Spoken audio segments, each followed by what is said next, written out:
As we journey through the annals of history, the grandeur of ancient European technology stands as an impressive beacon of human achievement, from the majestic arches of the Roman aqueducts to the enigmatic Antikythera mechanism.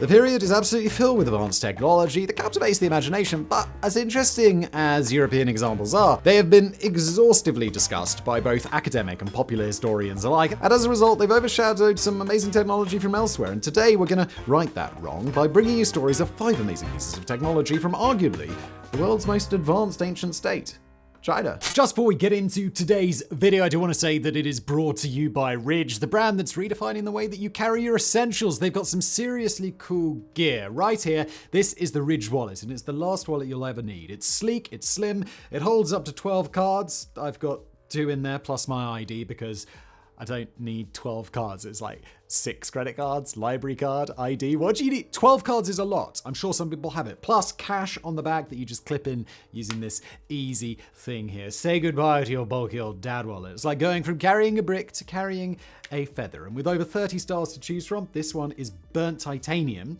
There's also carbon fiber and a whole lot of other styles as well. Ridge wallets are also RFID blocking, so you're protecting yourself from pesky digital pickpockets. Plus, you can even attach an AirTag to them, so you never have to worry about losing your wallet again. Now, let's talk about the key case. This is a very convenient sort of Swiss Army knife of keys. And these are my work keys. You go outside, inside top, inside bottom, the main door, and then my post box. Like there. Easy does it. No rattling around, nice and convenient, nice and slim and small. But over 3 million customers, more than 50,000 5-star reviews, can't be wrong. And guess what? The Ridge team are so confident that you'll love it that they offer a risk-free trial. Test drive it for a whopping 99 days, and if you're not completely satisfied, just send it back for a full refund, no questions asked. And the best part, each wallet comes with a lifetime warranty. Plus, they've also got amazing rings. Check out the Ridge beveled ring set for more. You can even match your ring with your wallet design, which is nice. So if you're ready to upgrade your everyday carry game, head on over to ridge.com/sideprojects and use the promo code sideprojects for 10% off. That's ridge.com/sideprojects. And now today's video. Many moons ago, more than 1,000 years before the Western world had their first rendezvous with the magnetic whispers of the compass needle, the Chinese already had that technology mastered, but not in the way you might initially imagine. But then, it was an invention that blurred the line between the mystic and empirical, an invention that was as much about science as it was about the supernatural, an invention not to conquer the world's physical frontiers, but to delve into the unseen energies of the universe. The earliest surviving references to the Chinese compass, known as the South Pointer, comes from the Book of the Devil Valley Master, dating from around the 4th century BC. Crafted from lodestone, a naturally magnetized mineral, these early compasses took the shape of a spoon placed on a square bronze plate etched with astronomical symbols and markings, which were thought to reflect the fundamental cosmic order. It was within this cosmic order that the South Pointer danced, aligning itself with the Earth's magnetic field to guide geomancers in aligning tombs and buildings harmoniously with the universe's life energy, qi. These compasses were central to the practice of feng shui, a system of establishing harmony between people and their surroundings. The South Pointer was an unseen hand that brought the heavens and earth closer, guiding people to live in rhythm with the universe, a sacred key to unlock the mysteries of the cosmos. However, the winds of change were strong, and as the Song dynasty took command of China in the 10th century AD and changed the country forever, so too did the compass change. In this period, the Chinese, pragmatic in their approach to life, began to recognize the potential of the compass outside of its metaphysical domain, and so the compass found a new purpose, and that was, of course, navigation. With this newly refined compass in hand, Chinese ships began to venture further into the unknown and chart new lands that previously could only be found through fluke of fate. By the time of the Northern Song dynasty in the 11th century AD, the lodestone spoon design had evolved into magnetized needles floating in water, a design more familiar to our modern eyes. However, these compasses were distinct, still pointing south, a vestige of the geomantic origins. They also now had the added practicality of also including the wind direction, thanks to further refinement and innovation. So, for perspective, let's have a look at the compass in the West. It first arrived around the 12th century AD, having made its way to Europe from China thanks to the extensive trade networks of the Silk Road, a full 1,600 years after it had been initially invented in China and 200 years after the Chinese had started using it for navigation. For the Europeans, who still had to rely on the stars, the compass completely revolutionized their maritime capabilities. They also tweaked the Chinese design, making it point north in line with their north at the top style of cartography. So now let's bring the story of the compass to a close and move on to something just a bit bigger.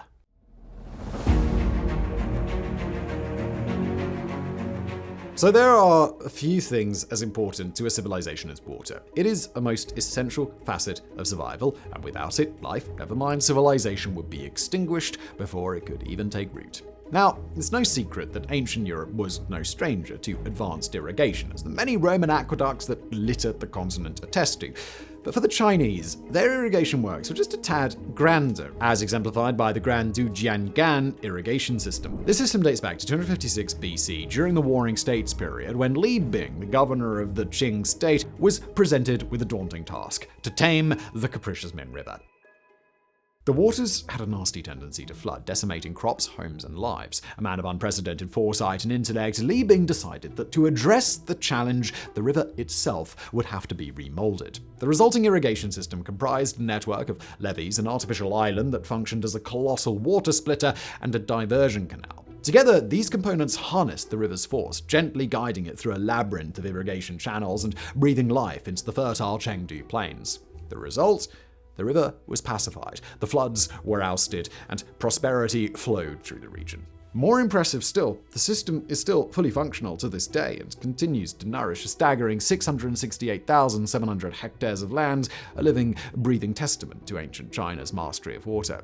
From here, it only continues to get more impressive, as the Dujianyan project was far from ancient China's only masterstroke in irrigation. The most impressive of all would be the Grand Canal, which for many centuries was the world's longest man-made waterway. By the time it was completed in the 5th century BC, it spanned over 1,800 kilometers and formed a colossal aqueduct that brought an unfathomable amount of water from the bountiful south to the arid north. So with all references to the canal being in the past tense, you're probably now wondering, well, what happened to the bloody thing? Was it so poorly built that it didn't survive? Did some great disaster bring it to destruction? Well, no, nothing like that. The Grand Canal remained the world's largest artificial waterway from its completion in the 5th century BC, right through until 2017, when it was absorbed into the South-North Water Transfer Project, a 21st century reimagining of that ancient vision, and today the Old Canal plays a part in delivering 1 billion cubic meters of water a year to the thirsty citizens of China. Now juxtapose this with ancient European progress in the realm of irrigation technology. The Romans were indeed commendable builders, as reflected in their impressive aqueducts, but they simply didn't produce anything on the scale of these enormous projects, truly proving how advanced ancient China's technology was.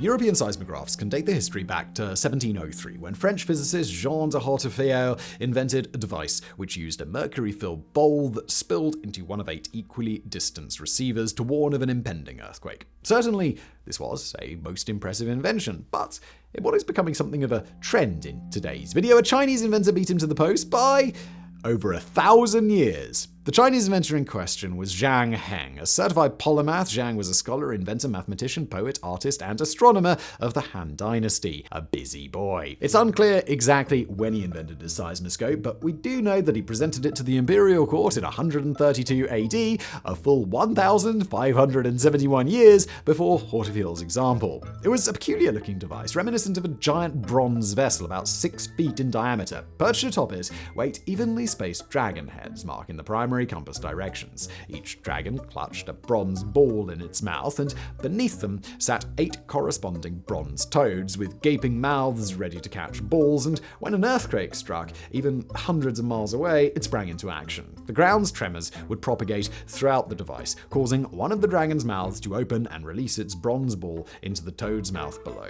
This gave an immediate audible alarm, and the dropped ball's position provided a rough estimation of the quake's direction. Legend has it that the Han court initially wrote Zhang's seismoscope off as a useless gimmick. They highly doubted its ability to actually warn of an earthquake, but one thing they did not doubt was the beauty of the device, and so it sat in the imperial palace as an ornament to be fawned over by all who walked through those grand halls. But after 6 years of this, in 138 AD, the device activated. This puzzled the courtiers, who hadn't felt any tremors, and so in their mind the device's status as a boondoggle was cemented.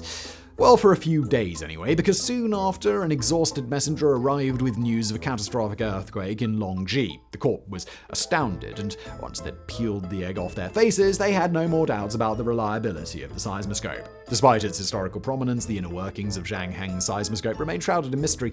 Various attempts to reconstruct it have been made, most notably by the Chinese scientist Wang Zheng in 2005. His model utilized a pendulum and a sophisticated cradle mechanism to achieve the direction indicating effect, and he successfully detected several earthquakes during his tests. But ultimately, without collaborating historical evidence, we'll never know exactly how it worked.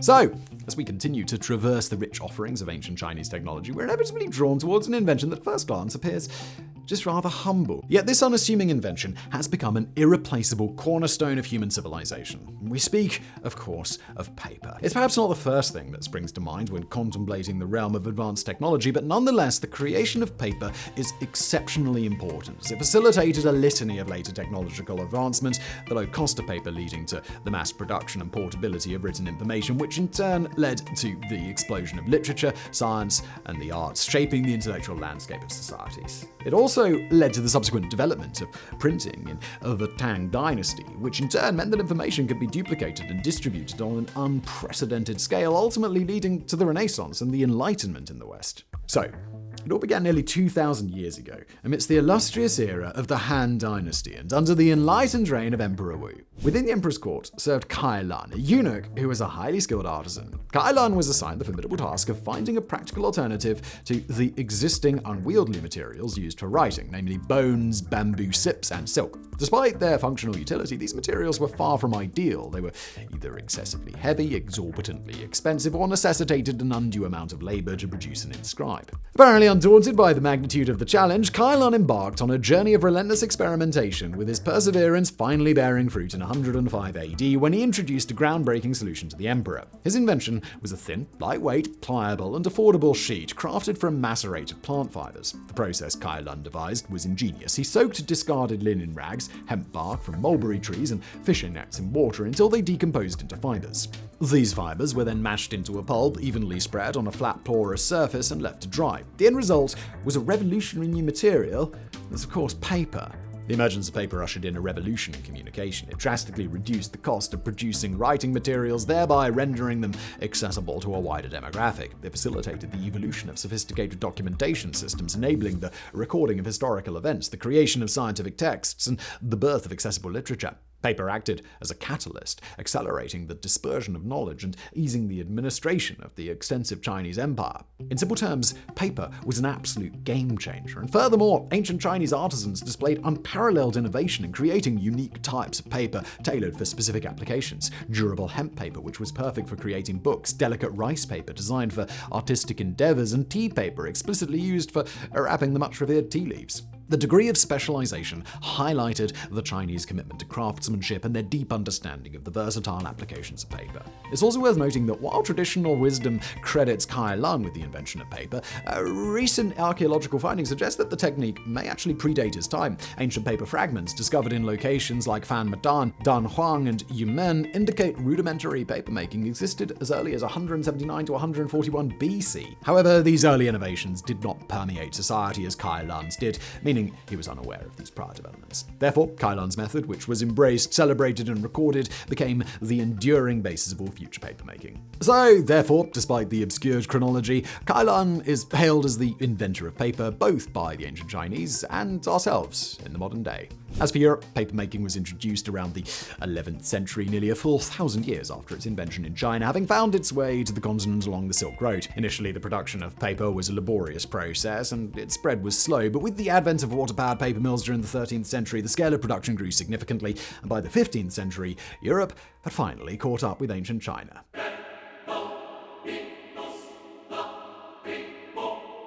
Alright, so we've really saved the best till last here, because of all of ancient China's great inventions, probably none have done more to shape the modern world than gunpowder, which emerged during the 2nd century AD.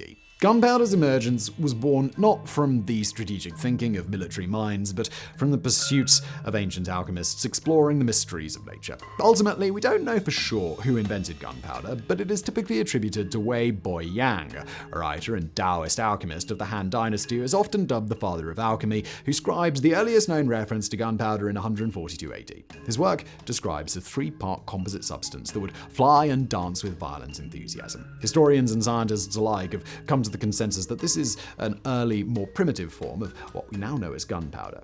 Despite the early breakthrough, the true potential of gunpowder would remain untapped for centuries. Chinese alchemists persisted in experiments with Wei Boyang's dancing powder, but they did this with the hope of discovering the elixir of immortality, a cure-all that would grant eternal life. Quite ironic given what their powder would eventually go on to be used for. This continued work was sponsored by wealthy and influential patrons like Emperor Wu, who understandably was rather keen to unlock the secrets of immortality, particularly during his later years. I mean, who wouldn't be? During the Jin dynasty in 300 AD, another significant stride was made by the Taoist philosopher Ji Hong. In his text, The Master Who Embraces Simplicity, he meticulously documented the ingredients and the method of producing gunpowder. His experimental approach involved heating saltpeter, pine resin, and charcoal among other carbon materials, which yielded a purple powder and arsenic vapors, mirroring the reaction exhibited by true gunpowder. The first solid reference to what we can firmly label as gunpowder comes from the Tang dynasty in 808 AD, appearing in a text titled The Secret of the Golden Elixir of the Great Emperor, and then about half a century later in a Taoist text known as the Essentials of the True Essence and Wonderful Way. The formula detailed a concoction of 6 parts sulfur to 6 parts saltpeter to 1 part birthwort herb. These early texts also carried warnings of startling explosions and catastrophic accidents that resulted from the misuse of the substance, clearly identifying it as modern gunpowder. It's unknown exactly when gunpowder stopped being used just as a pyrotechnic or a supposed elixir of immortality and took on its true martial role, but we do know that it probably happened during the Song dynasty and absolutely was no later than 1044 AD. This is because in this year, a military manual, The Complete Essentials for Military Classics, was written, and in this manual, we have not only an explicit and therefore repeatable formula for gunpowder, but we also have detailed descriptions of the various weapons that could use it. These early weapons were also rather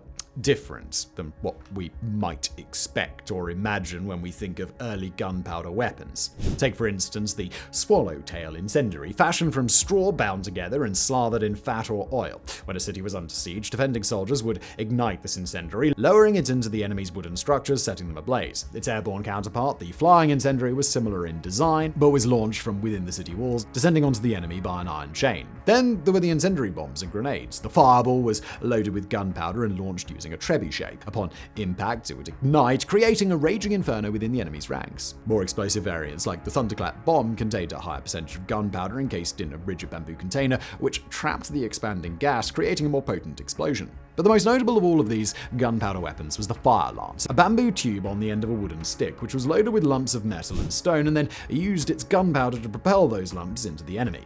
If this process sounds familiar, that will be because the fire lance is the direct ancestor from which all modern firearms are ultimately derived, and if a legacy like that doesn't prove that the ancient Chinese had unexpectedly advanced technology, then we don't know what will.